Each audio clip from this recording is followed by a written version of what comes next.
guys, what's up? It's GVKcollectibles, and today it's Mythical Mountain Monday. Sorry, this is a little bit of a later episode. I just got off work, so it's a little bit of a later episode to film. So, you know, Mythical Mountain Monday, of course, it's a show where I talk about some of the comics that I read from the previous week.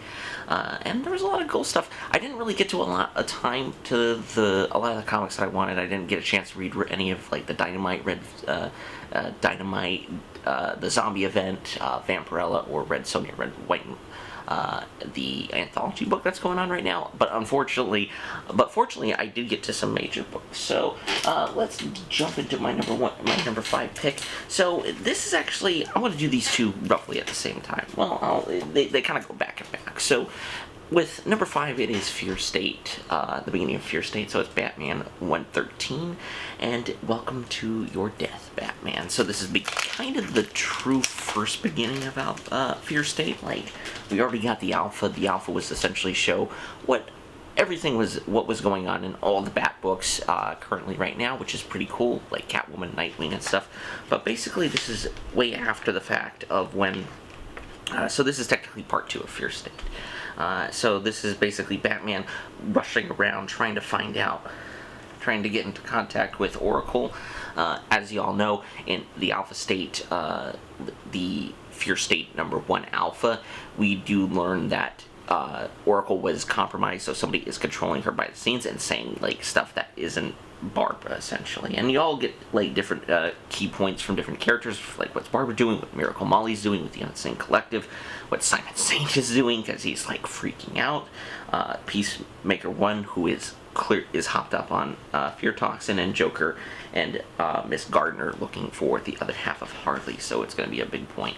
It's actually pretty cool because there's actually a scene between Renee Montoya and Batman, which was really, really cool, kind of to show like Montoya still believes in like the capes and everything, still believes in like Batman and stuff, and is willing to work with them just because like she thinks like what Mayor Nakato has done is just dumb. It was a dumb decision, essentially. Basically what it is that he basically tells like Montoya what happened, that the Simon Saint and Scarecrow set up the Unsane Collective to take that fall. But they needed she needs evidence, of course, and Batman is trying to find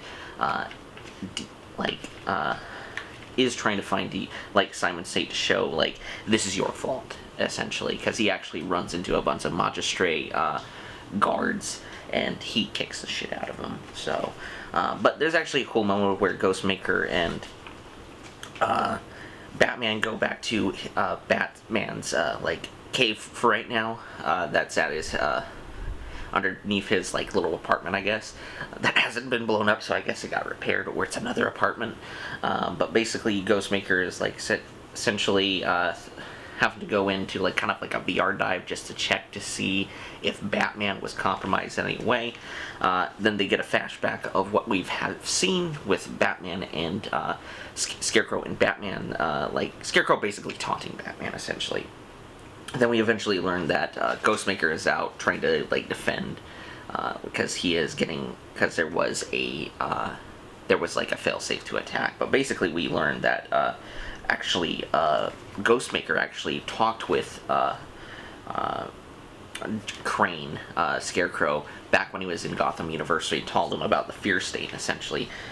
So then they learned about what's going on with Peacekeeper, and basically what is going on is that Scarecrow has implanted like some kind of not implanted memories, but basically he's essentially, what it breaks down to is he's doing a mass manipulation, so like a war, and like they talk about like the Joker war and stuff, like how that was kind of the kicker for everything. But we eventually learn that Scarecrow is essentially under Peacekeeper 1 is under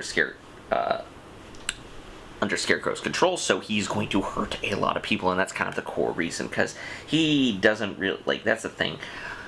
Scarecrow doesn't care about the Magistray programming. All he cared about was just doing his theories and stuff. Then, of course, we do get a backup story. It's a Clown Hunters with Brandon Thompson and Jason Howard. Jason Howard, for those of you who don't know, he was the guy who actually did Big Girls, which is a story that I really, really liked. It came out, I think, this year.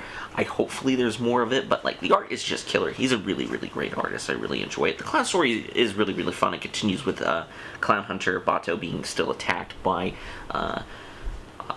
Scarecrow. I almost forgot his name, but you can definitely tell it's like really, really great art, and that he's like just pushing through the fear like pushing Bato to fear, which is really, really cool. I really love this comic. So yeah, Batman 113, a lot happened. We learned a lot, how Scarecrow's really doing manipulation, ultimately how he's going to try to like prove to do the fear state, essentially, of like manipulating Peacekeeper 1, who is like, so it's kind of playing within their plans, you know, how the Magistray and Simon Saint are like doing like the broadcasts and everything to say, it's like, no, Magistray's here to protect you. But then you have Peacemaker killing people, so, or about to kill people, so, which is like crazy. So far, this is a really, really good story. I'm very excited to see Fear State continue. I think it's a really great event so far. So yeah, Fear State, Batman 113. So the next one, this one correlates into Fear State as well, and it's Fear State Nightwing 81 from Tom Taylor, with art by, it's actually not the initial artist who usually works on Nightwing, just because I feel like, because his art is incredible, but I feel like he needs to be able to take a break every once in a while, so it is Robbie Rodriguez, who is the artist, and it's really, really well done. So basically, we learn Nightwing's in Bloodhaven chillin', then he gets a contact from Oracle. As we all know, Oracle's currently compromised, so basically, Nightwing is making a trip to Gotham City. He leaves Haley with the neighbors, which is really, really cool, because you get to see Haley have, like, fun with these kids, but which is really, really cool. Then you get into the moment of, like, him being with the Magistray, and kind of show how the Magistray is really handling Gotham. Like, you see them round up, like, this old guy who's just trying to get milk, and he gets, like, shoved into a back of, like, this armored vehicle. Then basically, it's learned that, as we all know, the Oracle that sent out Dick's message to go where he needed to go, it's a trap so it's clearly, I would assume it's the Magistray controlling Oracle at this point, but luckily Nightwing is able to defend it for most of the time. Then Batman shows up, and you get really cool moments of Batman and Nightwing fighting, which is really, really well done. And really, really cool. Like, I love moments because they're going through, like, different people's apartments, and Nightwing's, like, Batman's just rushing through, and Nightwing's like, hey, sorry, we'll pay for it, sorry about that. It's really, really cool, because then they eventually go to the sewer, but they have a really cool conversation of where it's like, oh, you can find Barbara in the Batcave, you can find Oracle at the clock tower, and it's really, really cool. And he was just like, and one of my favorite scenes, just because it's Tom Taylor, because the dude is so wholesome when writing, I think, Nightwing, and, like, really the Bat family in general.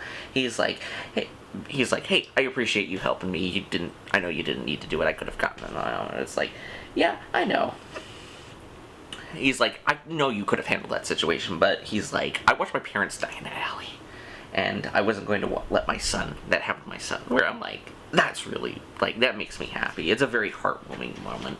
But then, you know, Dick gets to the clock tower where Barbara's at, and Barbara's like, I can't handle it, I can't, like, stay here. So we get to see her in her new Bat costume, which is pretty cool. It's kind of a mix between, like, the Babtar's design, the her initial design, but I think it's really, really cool. She has very much a similar cowl to, like, her New 52 like cowl, so it is a really, really cool fight, and she has a big giant stick, so it's going to be really, really cool to see this. Once again, Tom Taylor continues to prove that Nightwing is one of the best Bat books right now. I think it's one of the best, most fun times I've had on the Nightwing as a character. Like, it's really, really good. Guys, as I was saying, so my next comic, for number 3, technically, I would say, for my pick of the week, it is King Spawn number 2. It continues a story that left off with, of course, King Spawn number 1, which was really intriguing and very cool. Now, initially, I thought the villain that was behind all this was, because we see him for, like, a minute, like, at the end, but we don't know who exactly it is. I didn't know exactly who it is, but now reading this second issue, it's abundantly clear. So we eventually learn the guy who's behind the Phasm, and like trying to lead, basically trying to corrupt Spawn almost to become like this, become King Spawn essentially. It is Kincaid, Billy Kincaid, who was a villain in the original run. He's been a villain throughout the whole series as a whole, but his big major appearance he was the very first like big villain that Spawn faced, where he was a child killer who dressed up as a ice cream man. So it was pretty dark, morbid stuff, and it feels like McFarlane and just generally like Sean Lewis and everybody who's working on this book is bringing back to that, of where I feel like it's very familiar for a lot of people who dropped out of Spawn. So basically, Kincaid is basically then Spawn the king. So he's trying to like basically make Spawn like this kind of king to change, like, because he's like this great. To basically kind of put him on not a pedestal, but basically give him a sort of power of where to change him, to corrupt him essentially. And somebody is, and Spawn is also like on the is kind of like on the lookout for like who is truly behind this, because Megatron, Metatron, who was supposedly the demon, the angel behind all this, end up dead. Probably was killed by Kincaid himself. So basically, he's having a hard time trying to figure out what the hell's going on. He's frustrated by it, and Jessica and Mark try to help him, but like Al is stubborn, so he doesn't want any help whatsoever. Mainly just because it is kids are very much a soft spot of him, with him, because he couldn't have a kid with Wanda, which is a big thing that hangs over him, which is there's a point where, and even Jessica's like, that's bull, you should get over it, because you don't, if you get, he's pushing himself away from the help of Jessica and Mark, who could very well be kind of not this family, but to help. So basically what we then learn is that there are these kids that are being corrupted by Kincaid to do a horrible act, essentially. We then cut to Spawn in Washington, D.C. You get this really, really cool shot right here. I want to say, I think it's Javi Fernandez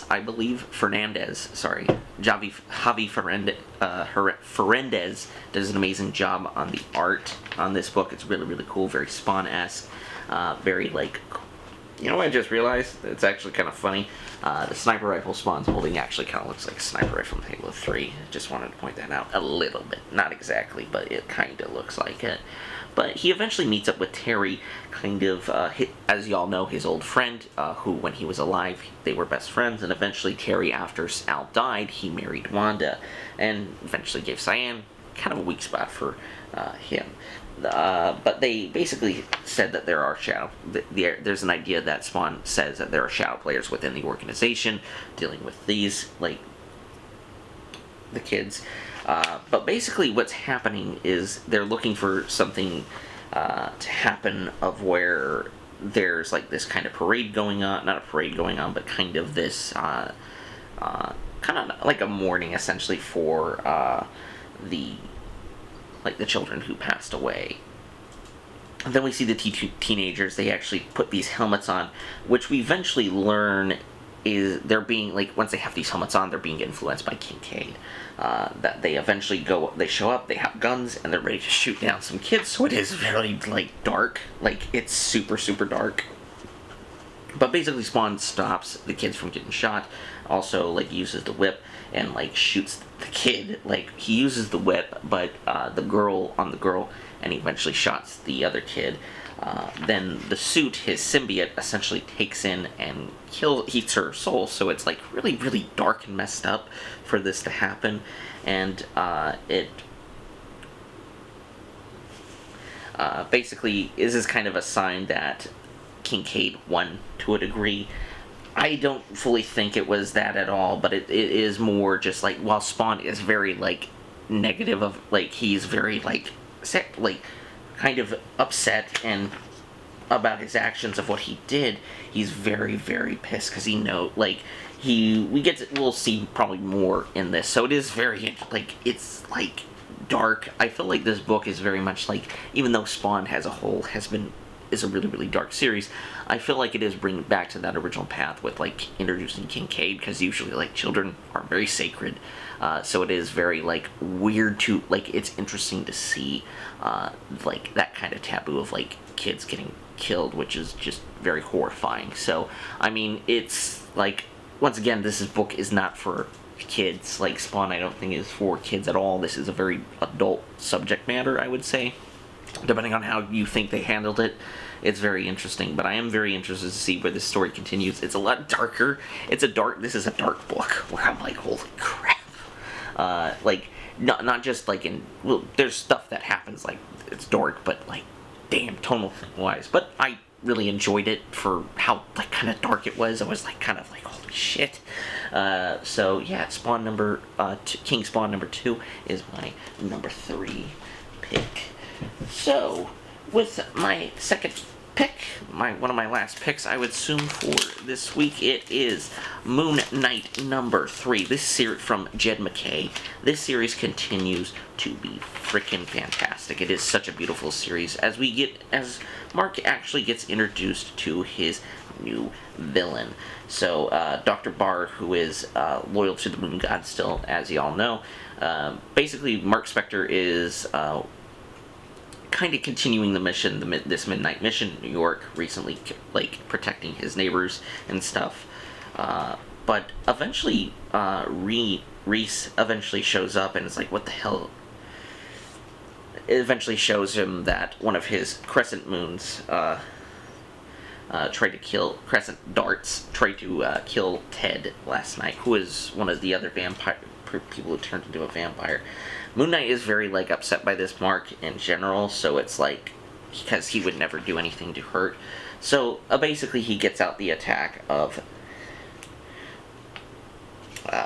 course, brings out the other fist of Khonshu, aka, Hunter's Moon, who is the other hand of Khonshu, who, he, of course, is Dr. Bard, of course, and basically, what Bard is trying to do is trying to cut out the weaknesses that Mark has. So, basically protecting Reese and everybody who got turned into vampires, which Bard says that vampires have been, like, a constant enemy of Khonshu. So, basically what Bard's trying to do is he's not trying to kill or take over being Moon Knight. He's essentially trying to, like, make Moon Knight better, which I think is very, very interesting. It's very cool.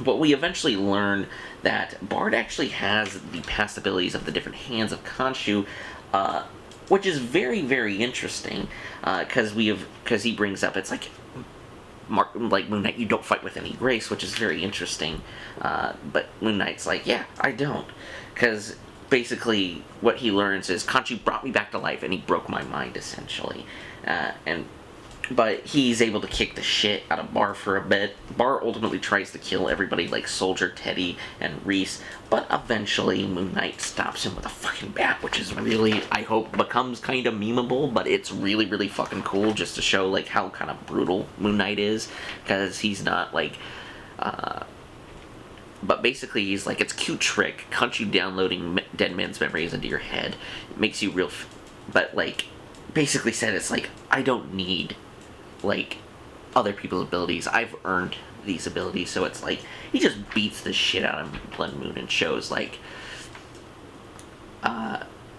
so he's like, yeah, don't fucking touch my people. And basically, like, it's really, really cool. Jed MacKay does a really good job writing, and also, I want to say, Alessandro Capucci, I believe? I'm probably pronouncing your name wrong, sir, I'm sorry. But he does such an amazing job on art. It is so fucking cool. Like, this book is really, really awesome. I really love Moon Knight. Once again, I definitely suggest picking up reading Moon Knight if you can find the first 3 issues, of course, of this. This book is really someone, like, luckily I was able to get this on my pull. I have this on my pull, so I was able to get it because Mythical Mountain completely sold out. So it's showing you how popular the character is becoming with the new show coming out, which definitely makes sense. But the series is also awesome too. It's probably a really, really great read. So yeah, that's my number 2 pick. It is Moon Knight number 3. Alright, for my last pick, for my top book of this week. This is actually maybe kind of a shocker to you guys. I actually really love this. It's the beginning of a new arc for this particular story. It's probably one of my favorite, like, non-superhero Marvel books going on right now. Well, that's not, well, either way. One of my favorites. It's Alien number 6. This is actually Alien number 7, sorry. This is the beginning of a brand new story arc, and holy crap. Can I just say I love the cover of this? Like, it looks fantastic. It very much reminds me of a Dark Horse comic. So, basically what we'll learn is that the story doesn't pick up with Danny and Bishop as the last issue let off. So we actually pick up with the UAS extrasolar vessel Hercules, which is essentially like this kind of other, I believe it's actually the other, the United American space, which is really, really cool. So we eventually learn that there's a xenomorph on this ship, which is fun. So basically we do learn that in 2022, so you have a history lineup for everything that has gone on. So you have the events of the first Alien movie, you have Aliens, then of course you have 2022, which was the previous events. The research station Epsilon was overrun by anti-Weyland Yutani group who inadvertently set free to incubate xenomorph known as the Alpha. There were only 2 survivors, as we know.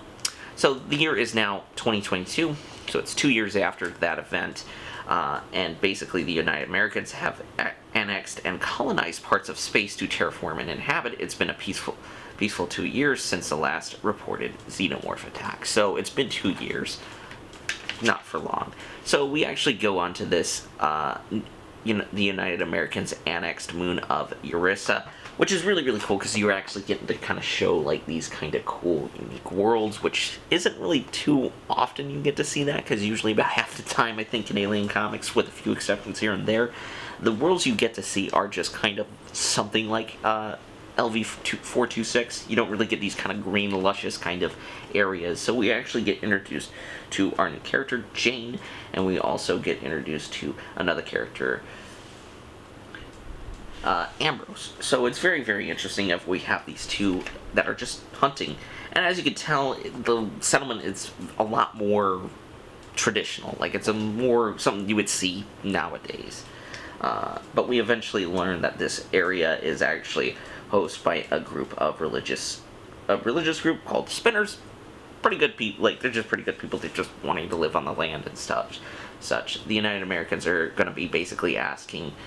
They were asked by the United Americans to basically be key caretakers of this terraforming colony. And they basically bring up this garden called Garden of Endlin, which is very, very cool.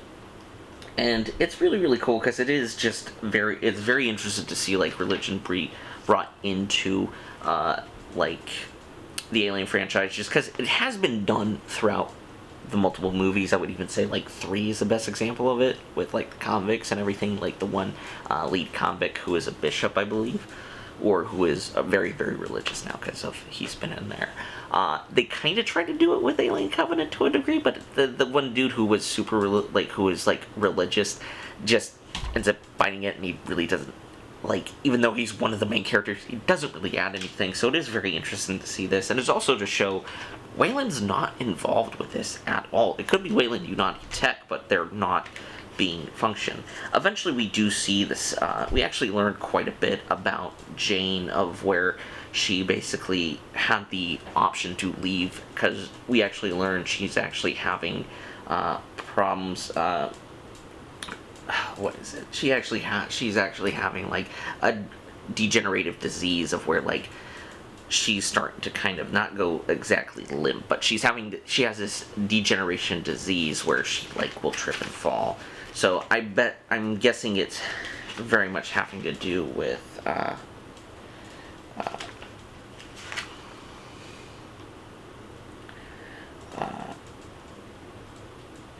like, basically her joints kind of like freezing up and, like, giving out. So she's she's in a very unique position, and I think it's very interesting. And she had a choice to go back to Earth, basically get fixed, but the Spinners kind of don't believe in those kind of like treatments and everything, so it is very interesting to see that.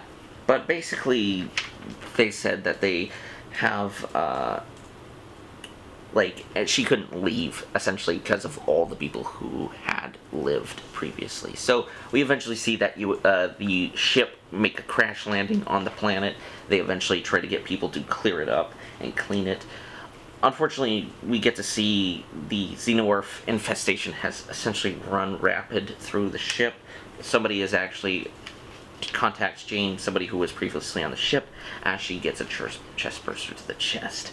So we basically see that she has basically saw the dogs of premonition, that these beasts as black as sin, they knew the waist-string heart and fed on the pride. They are real, Ambrose, I swear to you, they're real. They didn't come from Westerland, and Idol is an evil man, they come to us. So basically it's really like this idea of playing with like kind of the idea of religiosism. So these kind of the alien xenomorphs are seen as like like kind of tail dogs, essentially, penance, like they're devils, essentially, which is going to be very interesting because they did kind of imply a lot of that with like the Prometheus stuff that was in the previous issue, which I really appreciate.